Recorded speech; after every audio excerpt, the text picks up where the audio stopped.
सगळ्यांचं हार्दिक स्वागत आहे आपली यूट्यूब चॅनलवरती. आपण लसणाची लागवड केल्यानंतर अनेक समस्या लसणाच्या पिकाला या ठिकाणी येत असतात. जसे की धुकं आल्यामुळे हे जे लसणाचे वरचे शेंडे आहेत हे वाळून खराब होत असतात.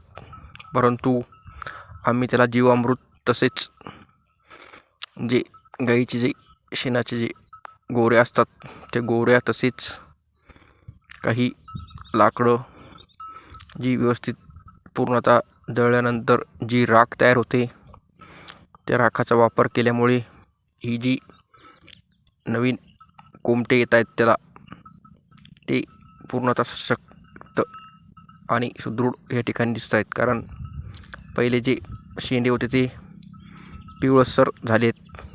नवीन जी पात येते त्याला ती चांगल्या प्रकारची आहे. लसणची साईज मोठी होण्यासाठी त्याला चांगल्या प्रकारचं अन्नद्रव्य प्रोव्हाइड करण्यासाठी ही जी पात आहे ही मजबूत असणे फार आवश्यक आहे.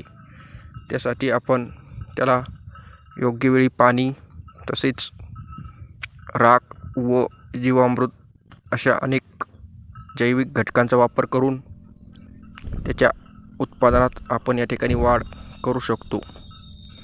व आता हे जे यामध्ये खरपतवार गवत झाले हेही व्यवस्थित त्याची काढणी करून रस्त्याला भर देण्याचा प्रयत्न करावा.